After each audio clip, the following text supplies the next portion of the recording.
Let's say some prayers. Om Agyantimirandhasya Gyananjanashalakaya Chakshurunmilitam Yena Tasmai Shri Guruve Namah. Shri Chaitanya Manubhishtam Sthapitam Yena Bhutale Swayam Rupa Kadamayam Dadati Swapadantikam. Jai Shri Krishna Chaitanya Prabhu Nityananda Shri Advaita Gadadara Shri Vasadi Gaur Bhaktivinoda नमो विष्णुपादाय कृष्णापृष्ठाय भूतले श्रीमते भक्ति वेदांता स्वामीति नामिने नमस्ते सरस्वती देवे गौरवाणी प्रचारणे निर्विशेष शून्यवादी पाश्चात्य देश तारणे मूकं करोति वाचालं पङ्गुं लङ्घयते गिरिं यत्कृपातमहं वन्दे श्रीगुरुं दीनतारिणम् श्रीकृष्ण चैतन्य ईश्वरं गुरुवे गौरचन्द्राय राधिकाय तदालये कृष्णाय कृष्णभक्ताय तद्भक्ताय नमो नमः हरे Krishna Krishna Krishna Krishna Hare Hare हरे राम राम राम हरे हरे ॐ नमो भगवते वासुदेवाय Vasudevaya Om Bhagavate Vasudevaya ॐ नमो Bhagavate Vasudevaya ॐ नमो भगवते वासुदेवाय Om Namo Bhagavate Vasudevaya नारायणं नमस्कृत्य नरं चैव नरोत्तमं देवीं सरस्वतीं व्यासं ततो जयमुदीरयेत् नष्टप्रायेषु भद्रेषु नित्यं भगवत् सेवया भगवती उत्तमा श्लोके भक्तिर्भवति नैष्टिकी कृष्णाय वासुदेवाय देवकी नन्दनाय च नन्दगोपाकुमाराय गोविन्दाय नमो नमः. Okay, Hare Krishna. Thank you everyone for joining. We'll continue our reading of Dhruva Maharaj's prayers. So we have to read 4.9.12.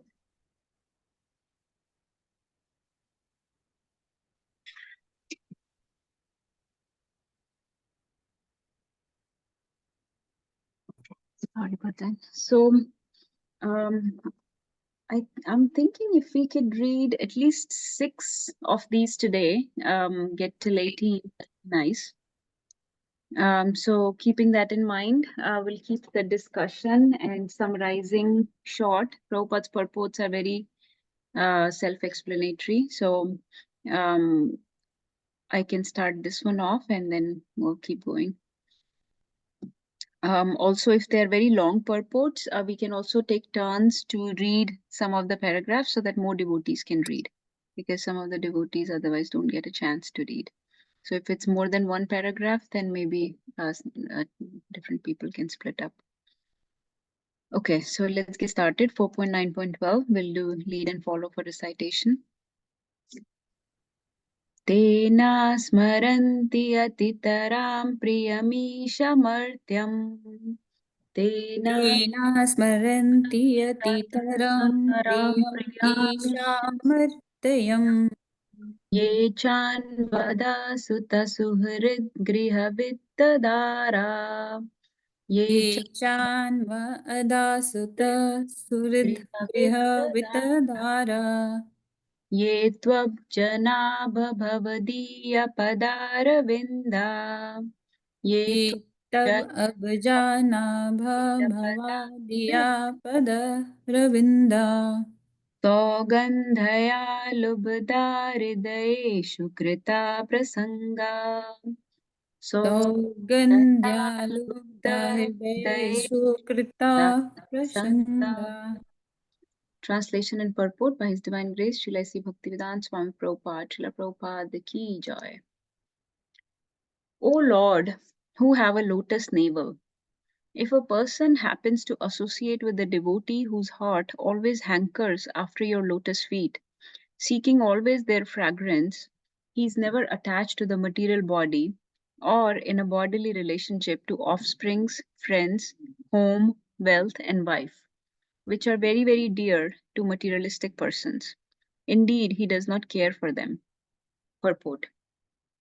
A special advantage in devotional service is that devotees not only enjoy the transcendental pastimes of the Lord by hearing and chanting and glorifying them, but also are not very much attached to their bodies.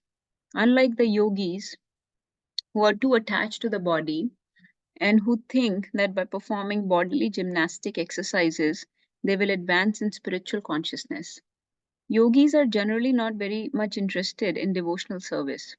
They want to regulate the breathing process. This is simply a bodily concern. Here, Dhruva Maharaj plainly says that a devotee has no more bodily interest. He knows that he is not the body. Therefore, from the very beginning, without wasting time in bodily exercises, a devotee searches out a pure devotee and simply by his association becomes more advanced in spiritual consciousness than any yogi. Because a devotee knows that he is not the body, he is never affected by bodily happiness or distress. He is not interested in bodily relationships with wife, children, home, bank balance, etc., or in the distress and happiness which come from these things. This is the special advantage of being a devotee. This status of life is possible only when a person is interested in associating with a pure devotee who always enjoys the fragrance of the lotus feet of the Lord. Hare Krishna. Again, very nice prayer. So Dhruv Maharaj is referring to the lotus navel of the Lord and is referring to the lotus feet and the smell of the lotus feet of the Lord. So we have done a whole class on Lord's lotus feet and how fragrant they are. Because remember that Tulsi Maharani resides at the feet of Krishna. So if you had to understand the smell of Krishna's feet, basically smell the Tulsi Maharani, and you would know what maybe the smell of Krishna's lotus feet. So this description of the aroma of Krishna's lotus feet also comes in third canto when the four Kumaras went to visit the Lord, and they were standing at the gates of Vaikuntha, and Lord came out. And before he came out, the fragrance, the aroma from his feet reached them, and they were completely intoxicated. They were completely inebriated with that fragrance of his lotus feet. And they forgot all their impersonal understanding of the Lord and were, becoming great devotees committed to the devotional service.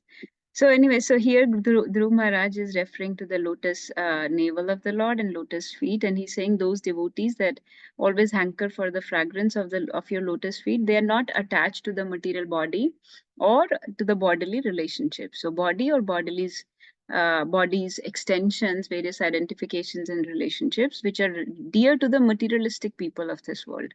But such a pure devotee who is so attached to the feet of the Lord, he does not care for these temporary bodily identifications.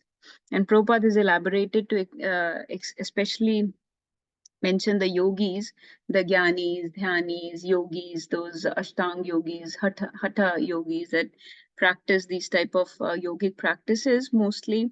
So Prabhupada is bringing home this point that they are not interested in devotional service really. They may be interested in gyan, dhyan, merging with the supreme, things like that. But ultimately, there is no seva bhav, there is no prem, there is no feeling of establishing a relationship with the Lord. So there is really there is no hankering for reviving their relationship with the Lord. So there is no hankering for seva at all. And so then it's just a bodily concern, and such things do not concern the pure devotees. Also the bodily relationships. Now, we should not misunderstand this statement when Dhruv Maharaj says that he does not care for them. So please understand it in the right context. Does not care does not mean that we are neglecting these aspects, these resources, these valuable relationships that have been given to us by Krishna. They are gifts of Krishna, and so we cherish them. We properly take care of them with responsibility, with love, care, sacrifice, remembering that everything belongs to Krishna. in that mood, a devotee takes care of everything, but not exploiting them. When we say don't care for them, that means that they're not using them for their own sense gratification or exploiting them for his own benefits, or attached in such a way that he neglects his spiritual responsibilities. So in that mood, we have to understand this particular statement. That's all I will share. Any other points come to mind? Just one more point, Mataji. When Sanak, Sanatan, Sandan, the four Kumaras, when they actually cursed the Jai Vijay, and then Lord came, the Lord came from sleeping from, then when he presented himself in front of those Sat Kumar, these four Kumaras lost their, they were like yogis, so they lost their yogit, and then they got the fragrance of the lotus feet of the lotus feet, tulsi from the lotus feet, and then they became very much attached to the Lord. That comes into my mind. Yes, Prabhuji, that's what I shared, right? Okay, sorry. Okay. I think Right. that's what I shared, yeah. Okay, sorry, Mataji, I didn't, I wasn't paying attention. I would like to share a small realization. I mean, in the sense, like when I read that verse, Prabhupada said that if we associate with the pure devotees of the Lord, then we will be able to detach from the material attachments, right? That's so interesting. It's not saying that we should attach to the Supreme Lord. It is that if we, like, the status of life is possible only when a person is interested in associating with the pure devotee, not like when we are associating with the Lord. So that is so interesting. Yes, Mataji, yeah, definitely. So through devotees, pure devotees only, we can relish the Lord. On our own, I'm not even sure what one can do. The pure devotees are the one who open the doorways to devotional service, really. So yeah, we should render seva to them and hear from them and serve them submissively. Thank you, Mataji. Okay. You want to read this one, Mataji? Next one? Ramesh Prabhu. I can read much. Sure, Prabhu. Treya Nagadija Sharishpa Deva Daitya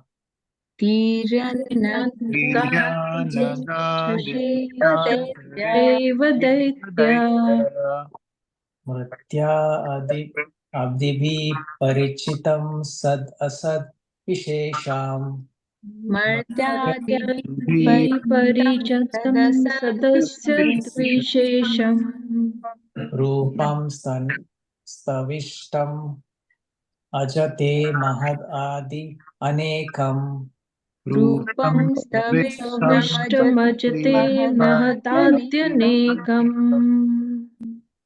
Nata Param Parama Vedmina Yatra Vadha Nata param परं वेति न यत्र वादा.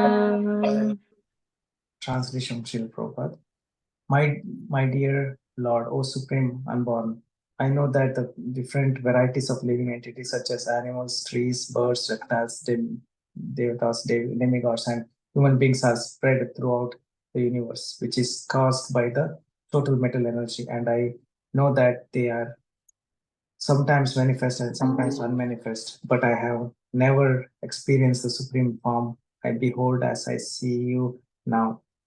Now all kinds of methods of theorizing have come to an end.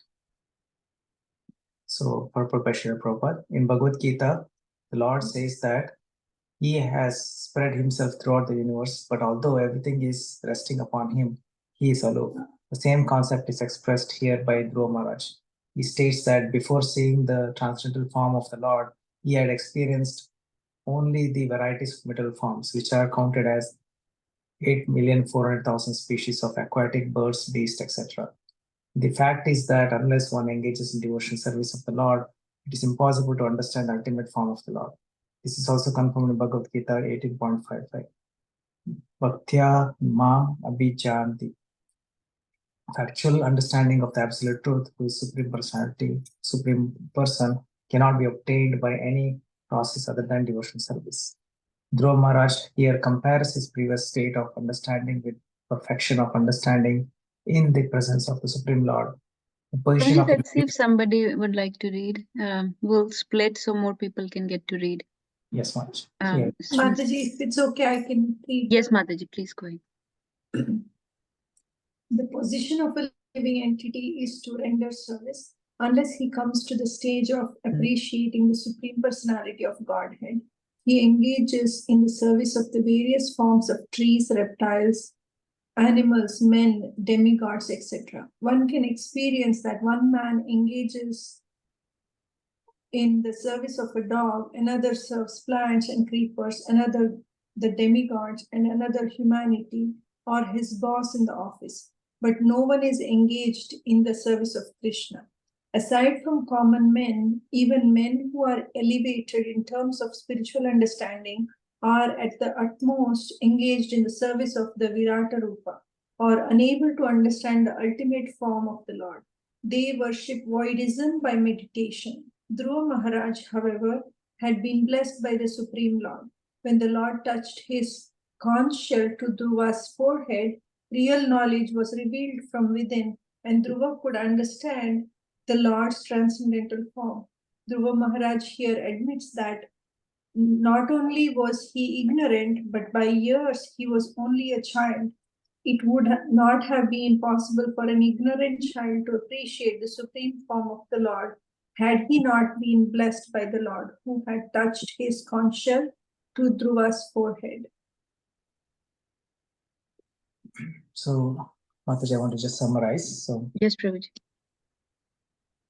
so when Dhruva Maharaj realized as in the previous verse, he was looking at the lotus feet of the Lord as well as the navel.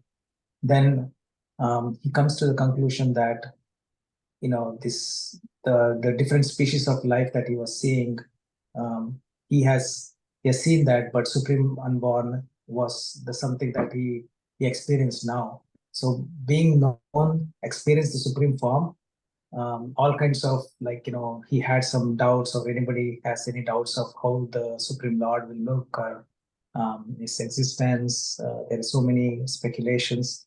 All those will come to an end. So that is what he's confirming. And then he also said that I know that different varieties of living entities such as animals, trees, reptiles, and even are spread throughout the universe, which is caused by total mental energy. But I know that there are sometimes manifest and sometimes unmanifest. So he's talking about they come and go, but the Lord is permanent, and that is confirmed here also. And in purport of Srila Prabhupada, Prabhupada also expands this by saying that in metal forms there are 8,400,000 species of life, but but to understand the Lord, we have to go to Bhaktya Mam Vishayanti, that verse that was depicted here. Can be only obtained by process of devotional service, which actually Dhruva Maharaj did.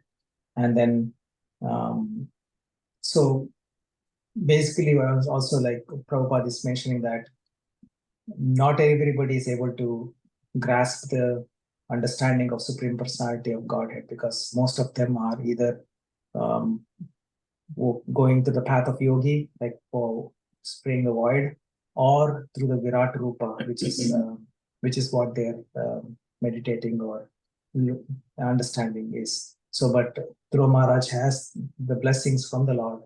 That is why then he got the touch from the conch shell, and then the knowledge got revealed to him from within. So that is where how Dhruva Maharaj is able to get rid of all his ignorant and was able to explain or come to conclusion that how the Supreme Lord is. Thank you, Mataji. Thank you, Prabhuji. It's very nice. He's saying that I've never experienced the supreme form. I behold as I see you now. Mataji, you wanted to share anything from what you read? Yes, Mataji. One thing I felt like, as far as understanding this part, is that it's very sweet that Dhruva Maharaj now sees the Supreme Lord as like in a different perspective. Like he probably was looking at the Supreme Lord in the in his meditation as a four-handed form, but then it's not just it's the form that he's seeing. He's also understanding the greatness or the opulence of the Lord, in the sense that the other living entities, they are manifest and unmanifest at different times, but and then he says, like, now all kinds of methods of theorizing have come to an end. Like that kind of theorizing, like, we usually think, maybe this is how the world happens, and maybe this is how people, the souls transmigrate and whatever. But I think at this point he's now realizing, it doesn't matter, everything rests in the Lord, and everything manifests or unmanifests at different times because of their own, the concept of the universe and everything in between, he's able to understand because of the Lord, because of the knowledge that the Lord imparted on him. And that, like, in the second paragraph there, I felt that was very sweet of Dhruva Maharaj, that he's admitting that he was. It's not just that he was ignorant in the perspective of all the knowledge, but he was also like a child. I mean, maybe he just remembered that I'm only a child. I was not supposed to know all these things, or it's amazing that I come to know all these things even as such a small child. It was just cute that all these realizations he's having. Thank you, Mataji. Thank you, Mataji. Thank you. I think you've summarized everything. I just want to draw attention to this one line that Prabhupada is saying in this particular area, that everybody wants to serve someone. Some people are serving a dog, a plant, or demigods, or someone is serving their boss or another human. So we all want to love, express our love, express our service. So we are serving something or the other. This is the position of a common man, but nobody is engaged in service of Krishna. And even spiritualists, even the transcendentalists, the spiritually advanced people, they're serving Virat Roop or other expansions, but not the ultimate form of the Lord. They're not able to understand the ultimate form of the Lord.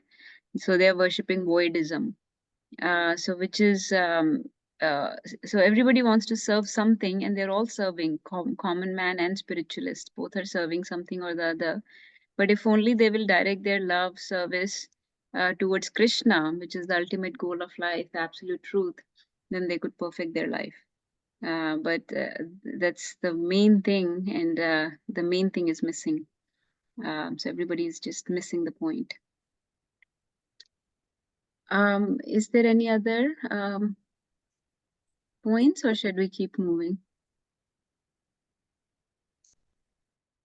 A question. In that verse, Prabhupada made the connection to devotional service. Yes, how did it come? That was my previous one. Because, like, can you go back to the verse translation? Mataji? Yeah, in like the first paragraph of the purport, the last line says, Last So, line.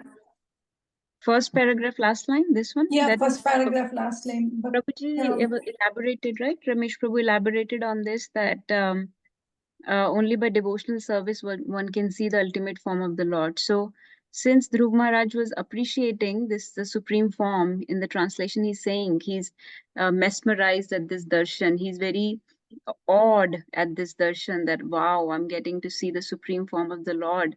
So, Prabhupada is saying how one gets to see this form is only by devotional service. Only by devotional service, Krishna reveals himself. So only my devotee can know me. That's why Prabhupada has quoted this verse that only my devotee can factually understand and know me or see me as I am. So by Okay, devotional service, got he it. Okay, know. okay. Yeah. Thank you, Mataji. So the reason that he was able to see is because of devotional service. And so it's not cheap to get darshan of the Lord. Yeah. Okay, Mataji. Thank you so much. Okay, shall we go further? Anyone wants to recite this one and read this one? This is also long. If two people can take turns to read the purport. Let's see I who can wants. do it, Mataji. Yes, Mataji. कल्पान्ते तद् अखिलं जठेरनगृह्णम् कल्पान्त एतदखिलं जठरेण गृह्णन्. Krishna, I think this would so the Brahma Samhita team still prayers are going on, right? Okay, sure. Mataji, the other tune. कल्पान्त एतदखिलं जठेरेण गृह्णम् कल्पान्त Kalpanta etadakhilam जठरेण गृह्णन्. jatena चेते पुमान् स्वदृग् अनन्तसखास्तद् अङ्के शेते Te पुमान् puman स्वदृगनन्त सखस्तदङ्के. यन्नाभिसिन्धुरुह काञ्चनलोकपद्मा यन्नाभिसिन्धुः लोकपद्मा. गर्भेद्युमान् भगवते प्रणतोऽस्मि तस्मै गर्भे Viduman भगवते प्रणतो अस्मि तस्मै. Translation and purport by Srila Bhaktivedanta Swami Srila Prabhupada ki Jai. My dear Lord, at the end of each millennium, the Supreme Personality of Godhead, Garbhodakshai Vishnu, dissolves everything manifested within the universe into his belly. He lies down on the lap of Sheshnaga. From his navel sprouts a golden lotus flower on a stem, and on that lotus Lord Brahma is created.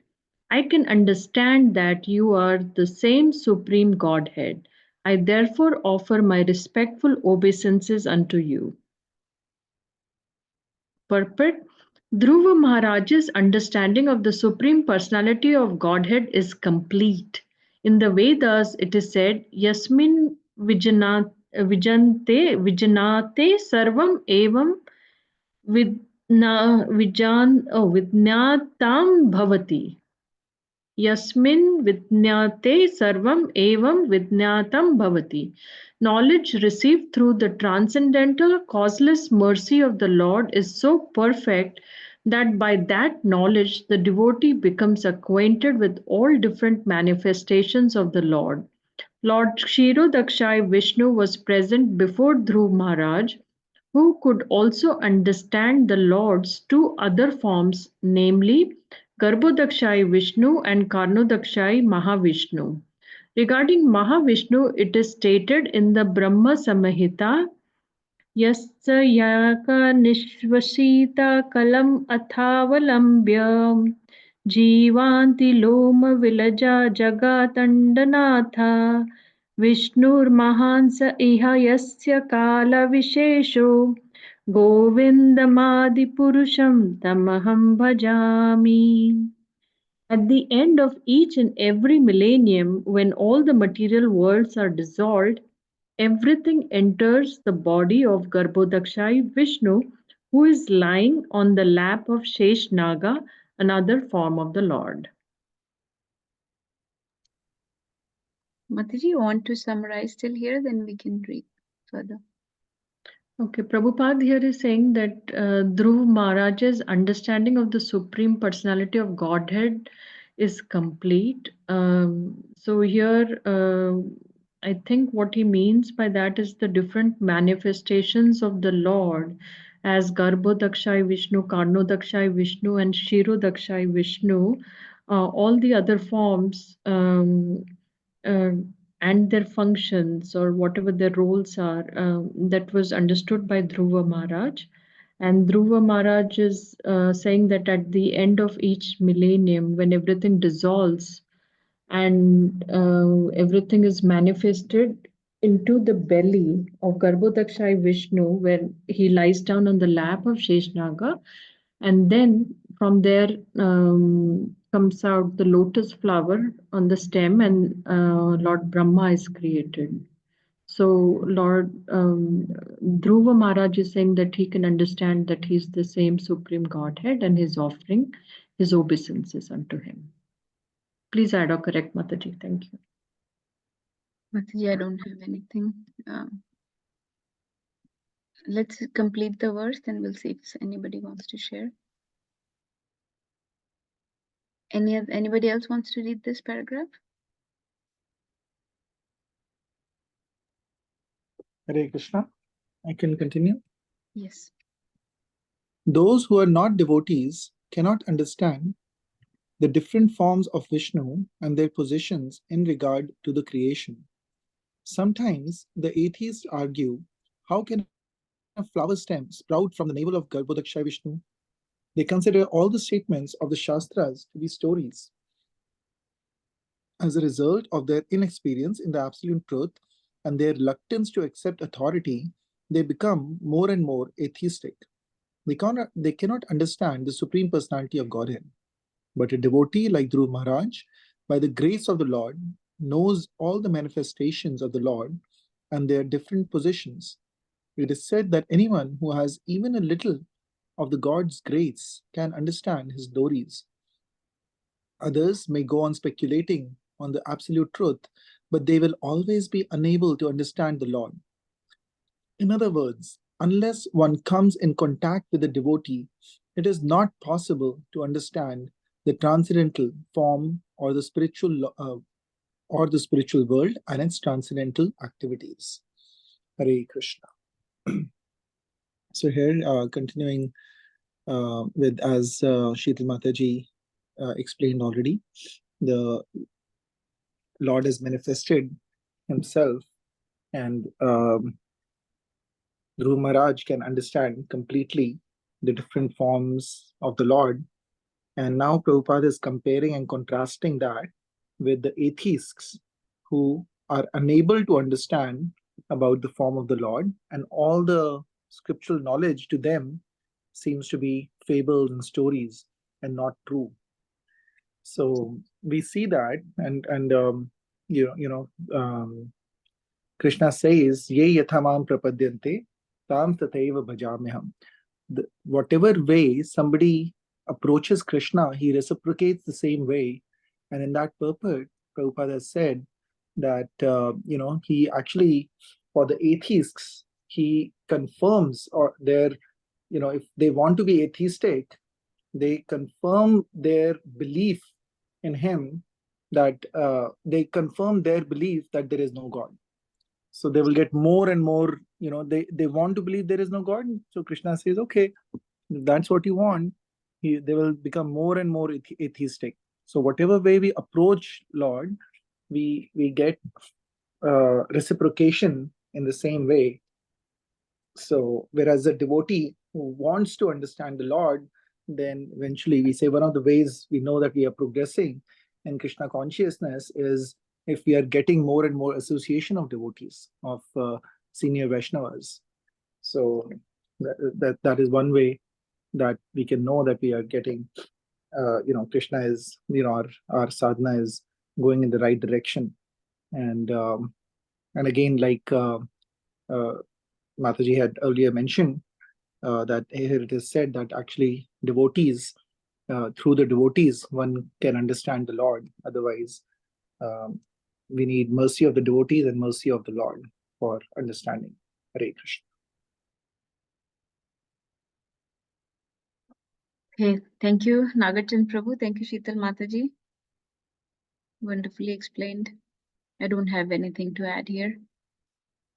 Anybody else wants to share any points in this verse?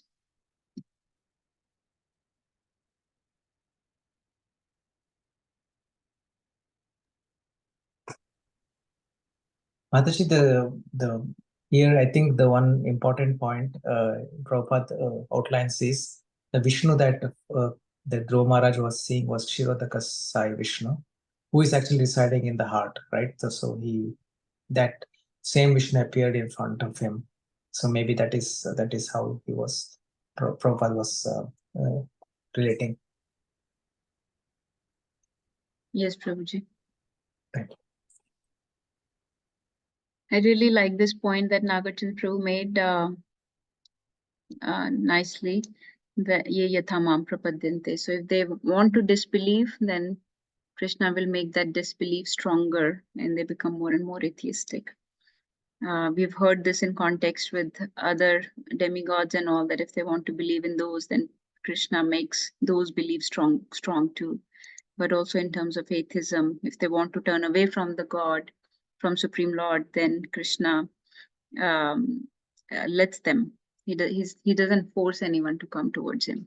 But whoever tries to come, even makes a little bit of effort, they get Krishna's grace by which he can understand his glories, his pastimes, can see him get more and more advanced in devotional service. And Nagarjan Prabhu also mentioned the measure of success in devotional service. One of the measures is that one starts coming in contact with the wonderful devotees. And so many other things, your chanting becomes more attentive and focused and nice. Your hearing, you develop taste for hearing. Basically, in all aspects of devotional service, in all aspects of Navda Bhakti, you develop more taste and more sincerity and more intensity and urgency. All those things happen. That means Krishna's grace is on you.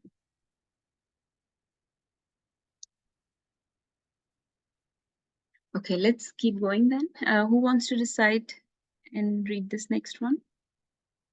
I can do it. Yes, Navya. Brahmasamatadyam? Yes.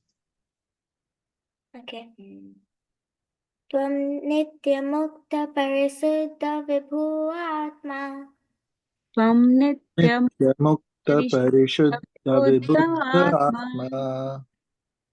Bhutashrita adipurusho bhagwamstrayadhya adisha.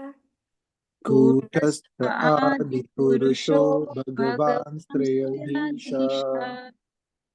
Yadbhuddhya avishtamakayandita yasvadishtya. Yadbuddhavasthitam Yadbuddhyavasthitam akhanditaya swadrishtya. Drastastithav adhimako vidyase. Drashtastitav Drashtasthitav adimako adimako vedikta ase. vyatirikta. Translation. My Lord, by your unbroken transcendental glance, you are the supreme witness of all stages of intellectual activities. You are eternally liberated, your existence is situated in pure goodness, and you are existent in Supersoul without change. You are the original personality of Godhead, full with 6 opulences, and you are eternally the master of the 3 modes of material nature. Thus, you are always different from the ordinary living entities. As Lord Vishnu, you maintain all the affairs of the entire universe, and yet you stand aloof and are the enjoyer of all the sacrifices. Purport. An atheistic argument against the supremacy of the Supreme Lord, Supreme Personality of Godhead, states that if God, the Supreme Person, appears and disappears and sleeps and awakens, what is the difference between God and a living entity? Dhruva Maharaj is carefully distinguishing the existence of the Supreme Personality of Godhead from that of the living entities. He points out the following differences. The Lord is eternally liberated. When he appears, even within this material world, he is never entangled by the three modes of material nature. He is therefore known as Adisha, the master of the three modes of material nature. In Bhagavad Gita 7.14, it is said, Devi Esha Gunmai Mamaya Duratya. The living entities are all entangled in the three modes of material nature. The external energy of the Lord is very strong, but the Lord, as the master of the three senses of the three modes of material nature, is ever liberated from the action and reaction of those modes. He is therefore uncontaminated, as stated in the Ishvopanishad. The contamination of the material world does not affect the Supreme Godhead. Krishna therefore says in Bhagavad Gita that those who are rascals and fools think of him as an ordinary human being, not knowing his param bhavam. Param bhavam refers to his being always transcendently situated. Material contamination cannot affect him. Hari bol. Nave, you want to share anything?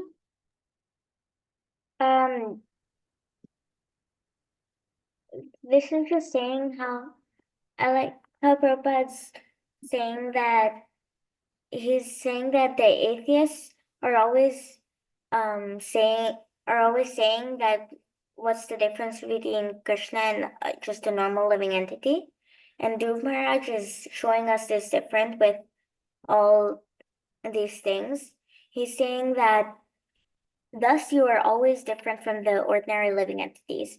As Lord Vishnu, you maintain all the affairs of the entire universe, and yet you stand aloof and are the enjoyer of all the results of sacrifices. That you, even when you take care of the whole universe, but you stay aloof from everything, you're outside of it. You're controlling it, but you're not part of it. And Prabhupada is just clarifying what Dhruva Maharaj is saying. Hare Krishna. Hare Krishna. You want to also recite the two verses in this, Navya? Do you know them?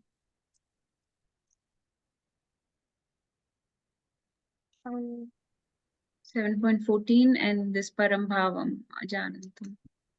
This is 9.11. Yeah. Go ahead. Whoever knows can recite. So Devi Esha Gunamayi Mammaya Duratyaya Mamev Ye Prapadyante Maya Metam Tarantite. And this is 9.11. This is Abjananti Mamamukta Manusham Tanumashritam Param Bhavam Ajananto Mam Bhuta Maheshwaram. Param Bhavam, was this word used here also? No, right? No. Prabhupada is quoting Bhagavad Gita here. Yeah. Let's read this next paragraph also. Anybody wants to read?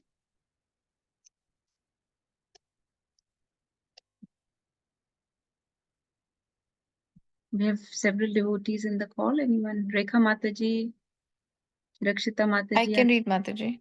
Yes, please go ahead. Another difference between the Lord and the living entity is that living entity is always in darkness. Even though he may be situated in the mode of goodness, there are still so many things which are unknown to him. But it is not the same for the Supreme Personality of Godhead. He knows past, present, and future, everything that is happening in the everyone's heart. Bhagavad Gita confirms this. Vedaham samatitani. The Lord is not part of the soul. He is the unchangeable supreme soul, and the living entity are his parts and parcels. The living entity is forced to appear in this material world under the direction of Deva Maya. But when the Lord appears, he comes by his own internal potency. Atma Maya. Besides that, the living entity is within the time of past, present, and future. His life has a beginning, a birth, and in the conditioned stage, his life ends with the death. But the Lord is Adi Purusha, the original person. In the Brahma Samhita, Lord Brahma offers his respect to Adi Purusha Govinda, the original person who has no beginning, whereas the creation of the material world has a beginning. The Vedanta says, Janmadi Asya Yataha. Everything is born from the Supreme, but the Supreme has no birth. He has all six opulences in full and beyond comparison. He is the master of material nature. His intelligence is not broken under any circumstances. And he stands aloof, although he is the maintainer of whole creation. As stated in Veda Katha Upanishad 2.2.13, Nityo Nityanam Chetanas Chet, Chetanas Chetananam. The Lord is supreme maintainer. Living entities are meant to serve him by offering sacrifice.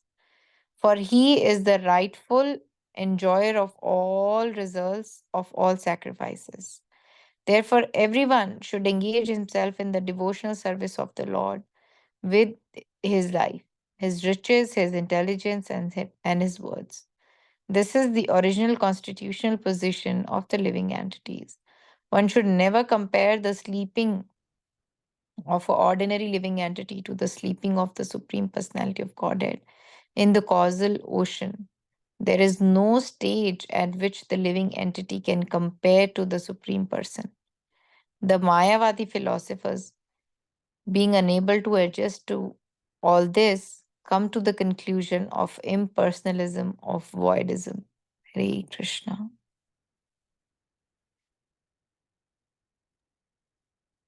So, yeah, Mataji, Prabhupada has explained here that, the living entities always in darkness.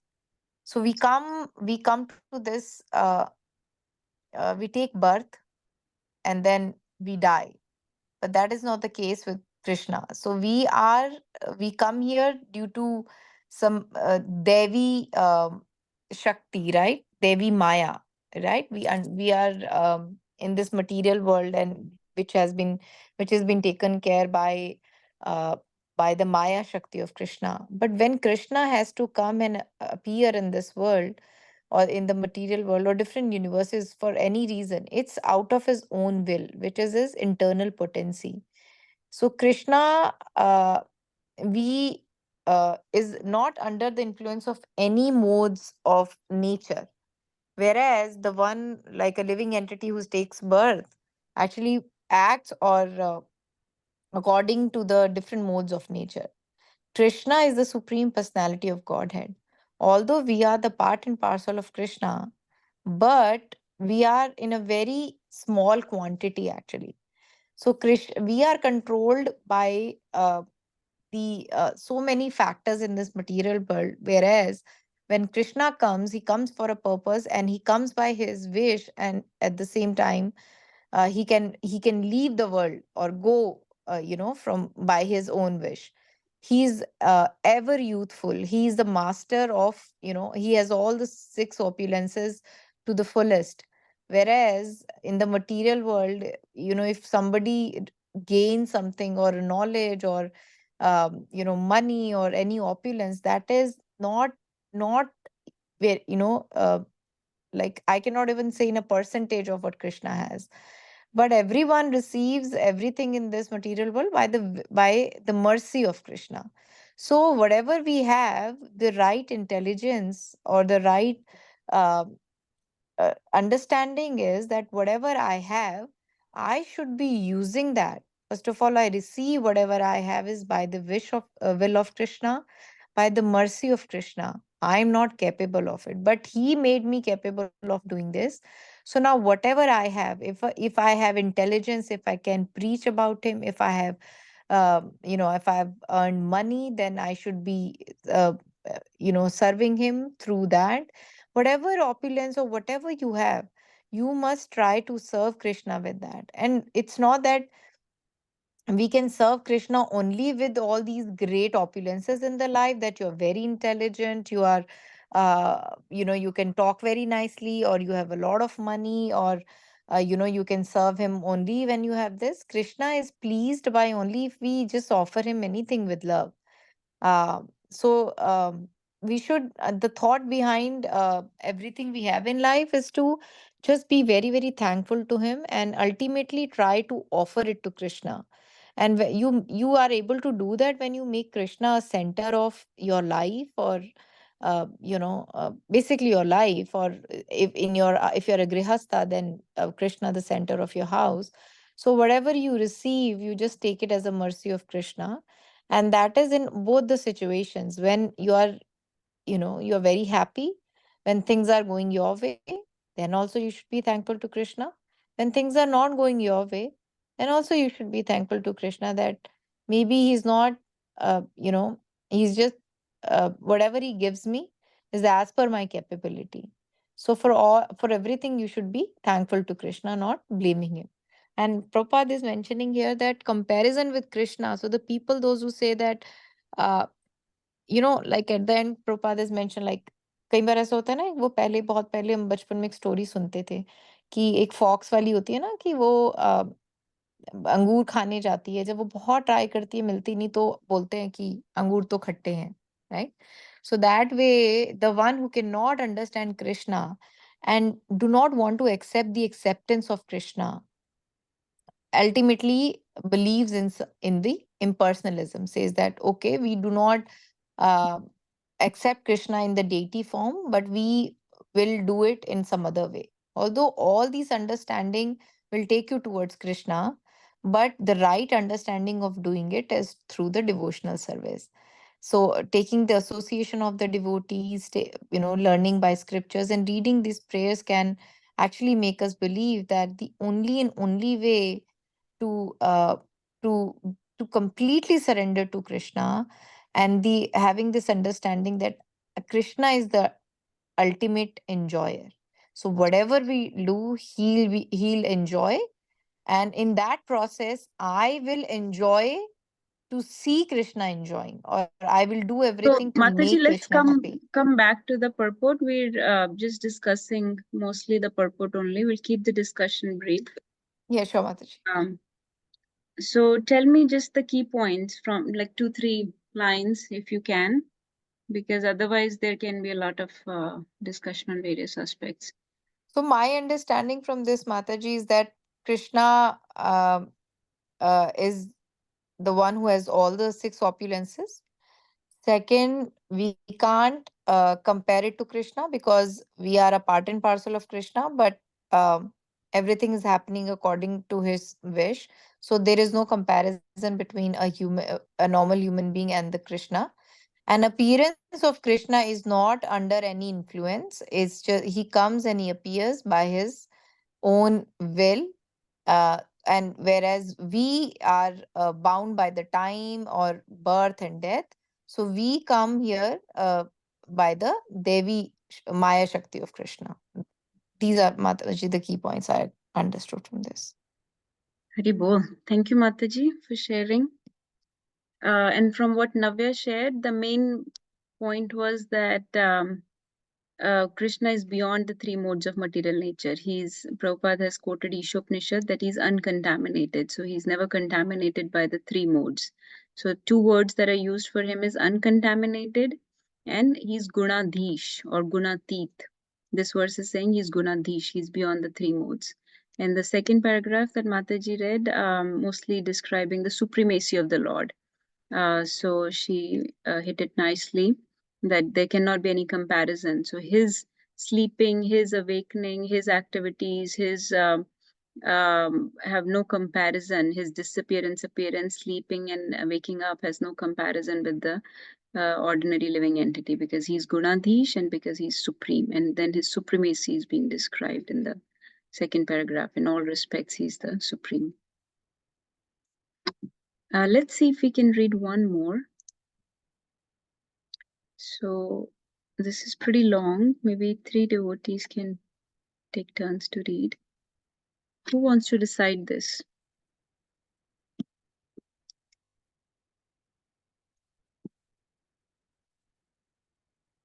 Rekha Mataji, you want to try?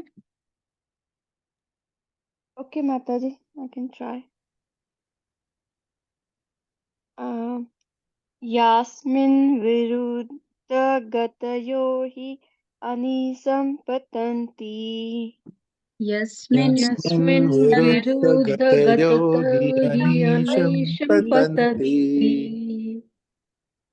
विद्यादयो विविधासक्तया अनुपूर्वयात् विद्यादयो विविधशक्त्या विविधशक्तय अनुपूरयात् अनुपूरयात्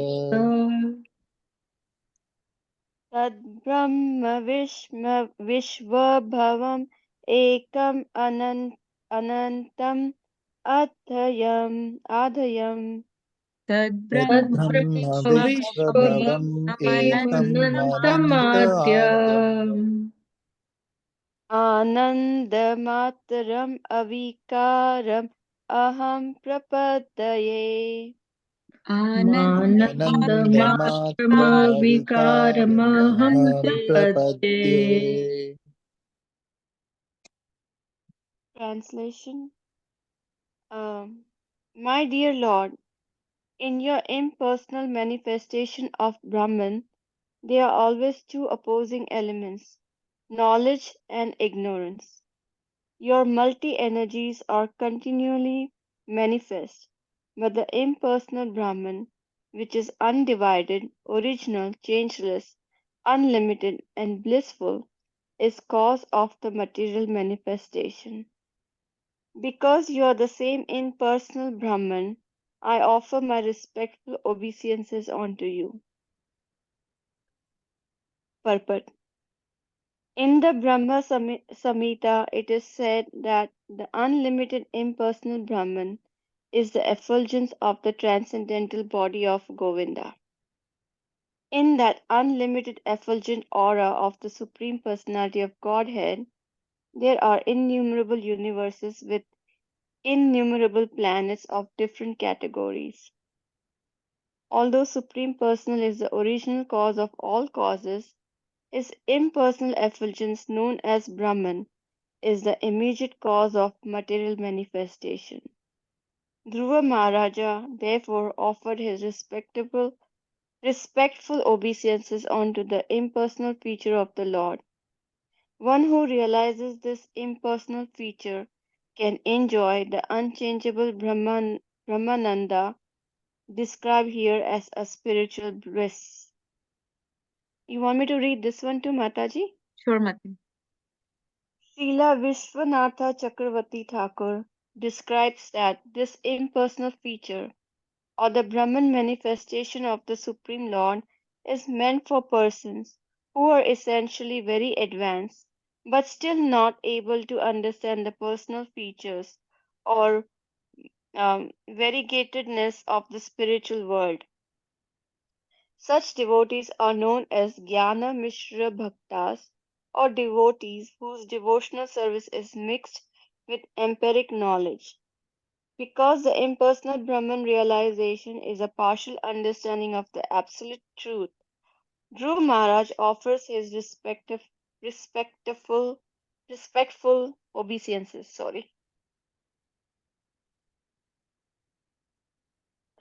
So,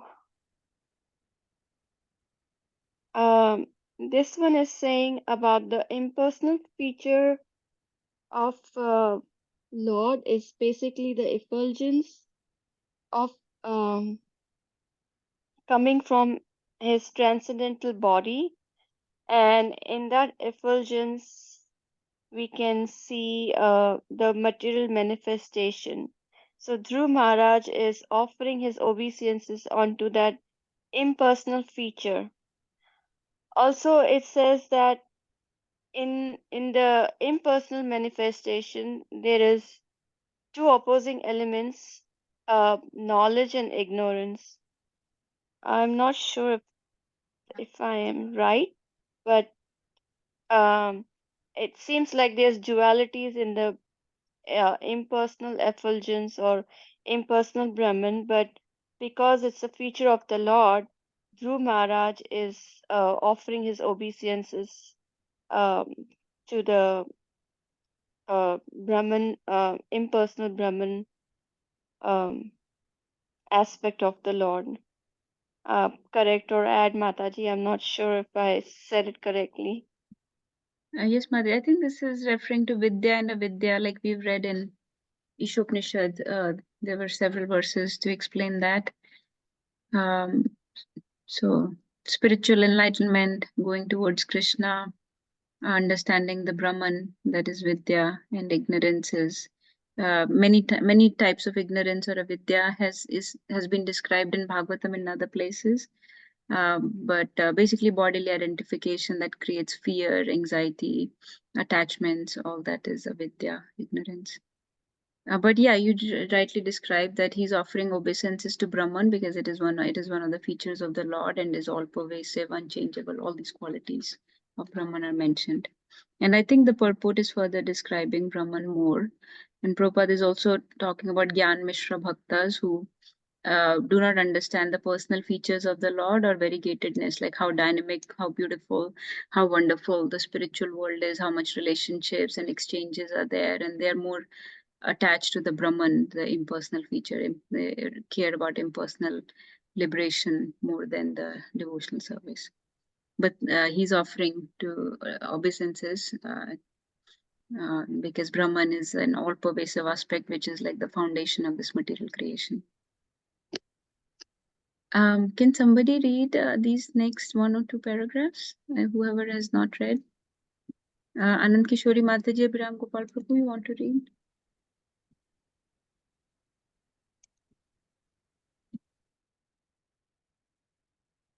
If you're available, if not,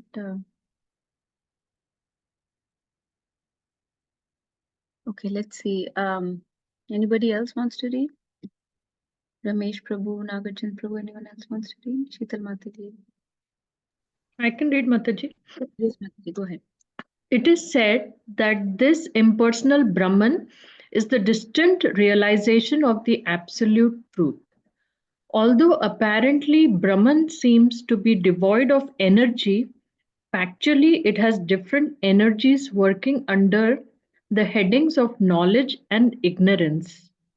On account of these different energies, there is continually a manifestation of Vidya and Avidya.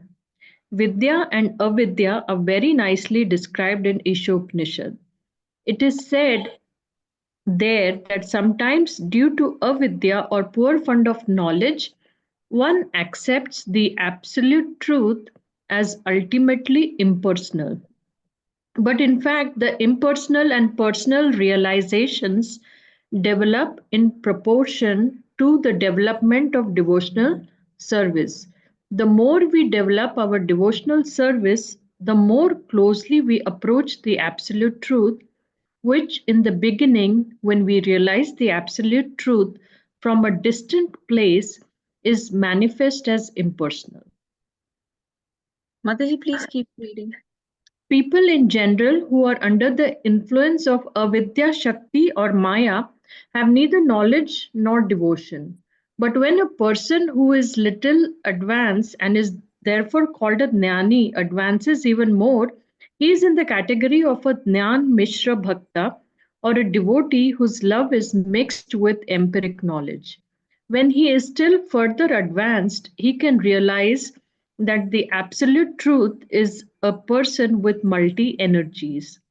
An advanced devotee can understand the Lord and his creative energy. As soon as one accepts the creative energy of the absolute truth, the 6 opulences of the Supreme Personality of Godhead are also understood.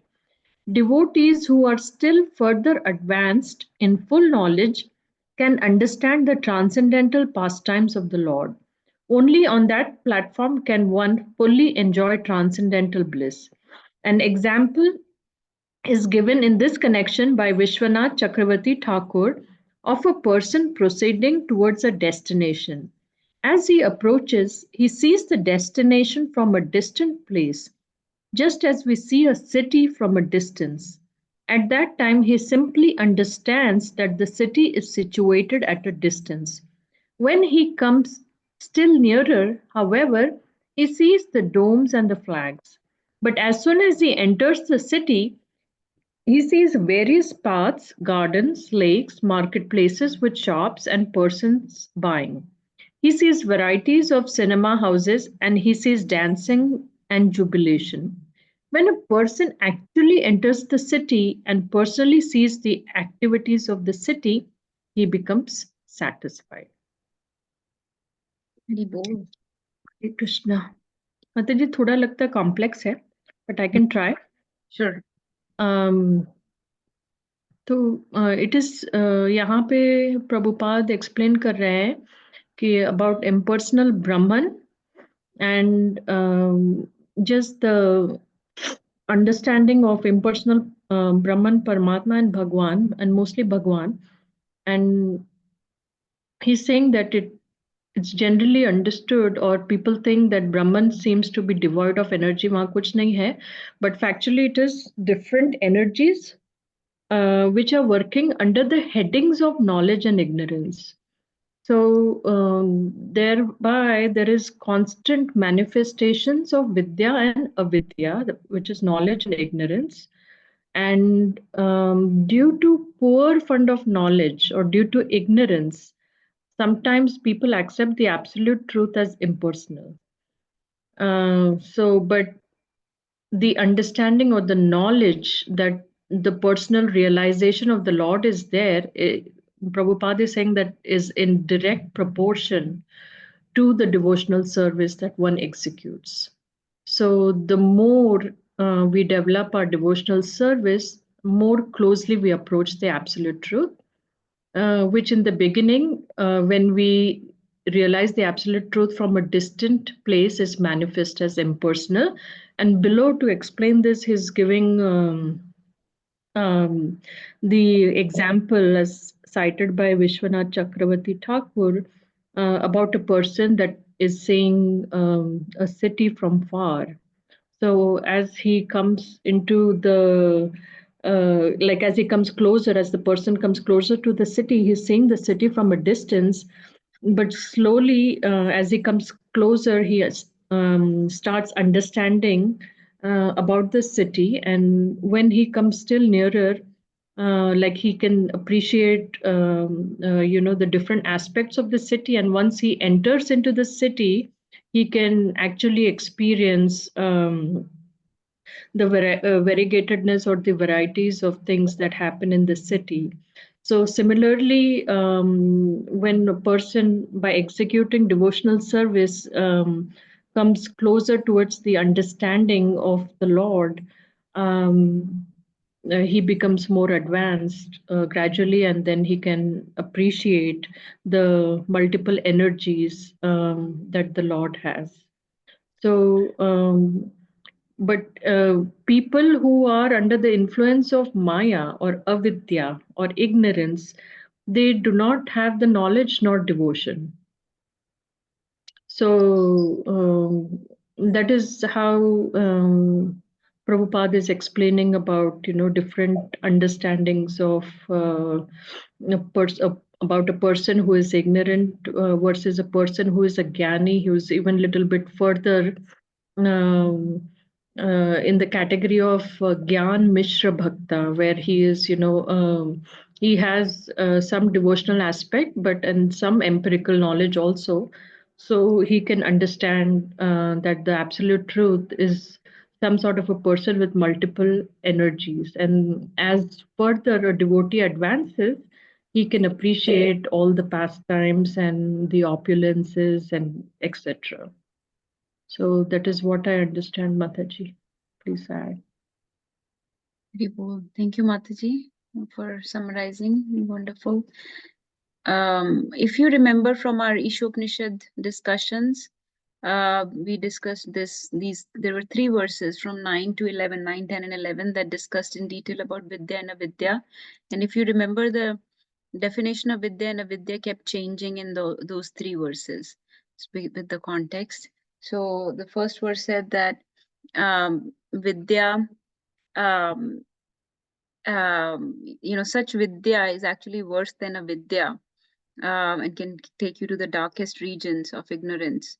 And it was very difficult to understand. Why does it say that? Because there Vidya referred to the impersonal knowledge, and Avidya referred to the material knowledge. So, and then the next verse said, mantra 10 had said that one result is derived from Vidya and one from Avidya. So there Vidya referred to all types of spiritual knowledge, whether personal or impersonal, and Avidya referred to material knowledge. And then the third was that we should practice them both side by side, or understand them both side by side, meaning that we should have full understanding of both. So the definition of Vidya and Avidya kept changing, but basically Vidya means transcendental knowledge. Avidya here is Prabhupada is referring to as impersonal knowledge. And sometimes, like I said, the definition changes. The main understanding is that impersonal is a little bit of partial understanding of the absolute truth. It's not the topmost, and those that are attached to that impersonal understanding is gyanis, or when they start advancing, they're called gyan mishra bhakta. But they're slowly advancing, so they're going up the ladder slowly towards devotional service. But they may start out as gyanis who are attached to the impersonal Brahman or impersonal liberation. But the topmost understanding is pure devotional service. And Prabhupada has given this nice example that you already elaborated. Typically, we give example of train. Prabhupada gives the example of train, that how when the train comes close, you can not only hear its sound, and you can actually see the carriages, and you can even see it, climb in it, and reach a destination. But before you see the train, you only hear the sound, and so that is impersonal understanding Brahman, which is all pervasive, and it's partial. Here Prabhupada is giving the example given by Vishwanath Chakravarti Thakur of a city, and as you get close, you see all the beautiful aspects of the city.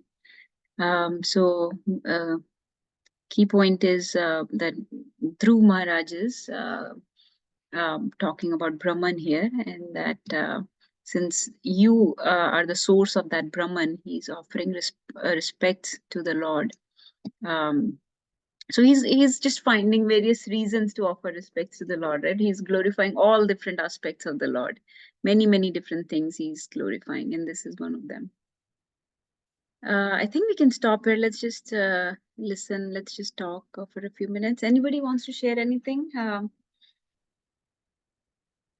Mataji, I had a quick question about the first paragraph where that statement, if you can go back to that last verse. Sorry, give me 1 second. This one that you just read? Yes, Mataji. उसमें बोलते हैं ना, the impersonal effulgence known as Brahman is the Where were you? first paragraph, Mataji. Although the supreme person is the original cause, the third line, all of causes of all causes, his impersonal effulgence known as Brahman is the immediate cause of the material manifestation. How should we understand this, Mataji? Can you elaborate on this? Sure. Yes, Madhu. So my understanding is, and other devotees, please feel free to share. So we know that Krishna, the original supreme personality, Govindam Adi Purusham, he's the source of everything. He's the cause of all causes. So this is what Prabhupada is saying in the beginning of this portion, that he's the original cause of all causes. But we know that this material manifestation is maintained by this Brahman effulgence, because Brahman is all pervasive, that enters into everything and consists of these energies. So the immediate cause that we can appreciate, and that's why people are attached to Brahman, because that's the all pervasive aspect of the Lord, containing various energies that is entering into this material world. Like few verses back, I think yesterday we discussed about various energies of the Lord that enter into this material creation and run this world. So that's why we say Krishna is running everything, but he's also aloof. He's within it, and he's outside of it as well. So because he maintains everything with his energies, and those all that energies, everything is contained in the Brahman. Like Brahman is that that all-pervasive aspect of the Lord that enters into everything, that is like the foundation, the support of this, you can say, material world. So that's why Prabhupada has mentioned this, I think somewhere here, that it consists of multiple energies, multi-energies or something he was saying. Yes, Mataji, below it is there. I can't find it. No. Yeah, this one, multiple energies or multi-energy word he had used somewhere. So this is, this is the immediate cause, meaning people are only able to understand the immediate cause, what they can, appreciate in this world. But beyond this is the original person who is always situated in his abode, the beautiful Supreme Personality of Godhead, from whom all these expansions come, and then all these energies come. He's the original source of those. But this is the you can say the last cause. So one thing leads to another, and the last thing that we can appreciate or we know that is entering into everything in this world is Brahman, and that's the you can say the most immediate cause of this material world. Does that make sense, Mataji? I don't know if I'm able to. Yes, Mataji. Thank you, Mataji. Anybody else wants to share anything? Actually, I realized that Dhruv Maharaj's prayers are about to finish this next one, and then Bhagwan will start speaking. But still, we want to hear from Supreme Lord also over next few verses. So we'll continue tomorrow, if that's okay. I will not be able to share the screen. Maybe Nagarjan Prabhu can share, or some other devotee. And I will not be able to read, but please, I'll just join and hear. So thank you, everyone. I really, really appreciate each and every one of you Thank you. joining in this. We'll stop. Today I understood your message. I was able to join. Very bold, Mataji. You're always looking forward to your association. No, yesterday I felt so stupid, but Mataji, you don't have to feel stupid at all. It's not about my parents also do the same thing, so I completely understand. But thank you. You're such an inspiration. That no. your age, with your health, you're always joining. This is amazing. No, yeah, but I don't understand much. Anyway, I try. When you explain, I do, but if I read it, everything go above my head. Thank you. Hare Krishna. Same here, Mataji. Same here. Don't really understand much. We're just struggling and trying.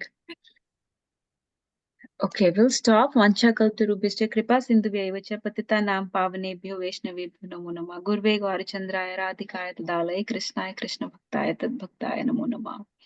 Hare Krishna. Hare Krishna, Hare Krishna, Krishna Krishna.